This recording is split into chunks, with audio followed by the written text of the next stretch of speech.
আসসালামু আলাইকুম বন্ধুরা, তোমরা সবাই কেমন আছো? আশা করি ভালো আছো। তোমাদের সাথে নতুন একটি ভিডিও শেয়ার করতে চলে আসলাম। এই তো এখানে আমি ট্যাংরা মাছ ও বাঁচা মাছ ও বেলে মাছও নিয়েছি, 3 পদের মাছ নিয়েছি। দেখো, তোমাদের সাথে আজকে একটা নতুন একটি রেসিপি শেয়ার করতে চলে আসলাম। মাছগুলো অনেক তরতাজা ছিল বন্ধুরা। মাছগুলো আমি ভালোভাবে পরিষ্কার করে নিয়েছি, কেটে ধুয়ে নিয়েছি।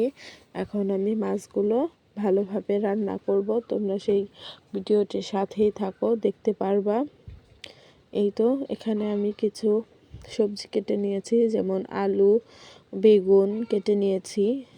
আলু ও বেগুনগুলো মাছের মতো করেই কেটে নিয়েছি, সুন্দর করে কেটেও ধুয়েও নিয়েছি বন্ধুরা। দেখো, সবজিগুলো দেখতে অনেক সুন্দর দেখা যাচ্ছে, মাশাল্লাহ। এখন একটি কড়াইতে সরিষার তেল দিয়ে দিলাম। সরিষার তেলটা গরম হয়ে গেলে পেঁয়াজ কুচি দিয়ে দিলাম। পেঁয়াজ কুচিটা ভাজা ভাজা করে নেব এখন। এই তো এখানে আমি পেঁয়াজ কুচিটা ভালোভাবে ভেজে নিচ্ছি বন্ধুরা। পেঁয়াজটা বাদামি কালার করে নেব বন্ধুরা, যাতে সবজিগুলো তাড়াতাড়ি দিতে পারি। এই তো এখানে আমি কিছু আদা ও রসুন বাটা দিয়ে দিলাম। পেঁয়াজটা আমার বাদামি কালার হয়ে আসলে কিছু আদা ও রসুন বাটা দিয়ে দিলাম। এরপরে আমি ভালোভাবে তেলের সাথে মিক্সড করে নিলাম। এখন আমি কিছু পানি দিয়ে দিচ্ছি। পানিটা দিয়ে 4 সাইড থেকে নামিয়ে দিব। এই তো সেট করে নিয়েছি ভালোভাবে। এখন আমি কাঁচামরিচ কুচি দিয়ে দিলাম, লবণ দিয়ে দিচ্ছি, হলুদের গুঁড়া দিয়ে দিলাম, মরিচের গুঁড়া দিয়ে দিলাম, এরপর সজের গুঁড়া ও জিরা গুঁড়া দিয়ে দিয়েছি। সবগুলো ভালোভাবে কষিয়ে নিব। এখন মশলা কষিয়ে আজকে তোমাদের সাথে বেলে মাছের ঝোল রান্না শেয়ার করব বন্ধুরা। এই তো এখানে আমি ভালোভাবে মশলাগুলো, দেখো কত সুন্দর করে মশলাগুলো কষানো হয়ে গেছে। দেখো, মাশাল্লাহ, অনেক সুন্দরভাবে আজকের মশলাটা কষানো হয়েছে আমার মন মতো। দেখো, তোমরা দেখেই হয়তো ঠিক পাচ্ছ। এখন আমি এগুলো দিয়ে দিব, সবজিগুলো দিয়ে দিচ্ছি, আলু ও বেগুনগুলো দিয়ে দিলাম। আলু ও বেগুনগুলো ভালোভাবে কষিয়ে নিব বন্ধুরা। দেখো, এই তো এপিট ওপিট করে মশলার সাথে মাখিয়ে নিচ্ছি। দেখো, আলু বেগুনগুলো আগেই পানি দিব না, ভালোভাবে আস্তে আস্তে জালে ভালোভাবে কষিয়ে নিব, যাতে নিচে না লেগে ধরে। তোমরা দেখেই হয়তো ঠিক টের পাচ্ছ। এরপর আমি ঢেকে দিব। সামান্য পানি দিয়ে আমি ঢেকে দিয়েছি, যাতে নিচে না লেগে ধরে। দেখো, একটু একটু করে ঢাকনা উঁচু করে দেখছি আবার নিচে লেগে ধরছে নাকি। এরপর নাড়াচাড়া দিয়ে নিচ্ছি। দেখো, মাশাল্লাহ, তরকারি কালারটা না অনেক সুন্দর হয়েছে, তোমরা দেখে হয়তো টের পাচ্ছ।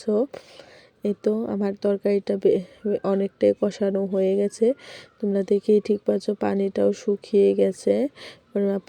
এরপর টমেটোগুলো দিয়ে দিব, কিছু টমেটো দিব আজকে তরকারিতে। দেখো, যেহেতু টমেটোর সিজন, টমেটো না হলে তো হবেই না।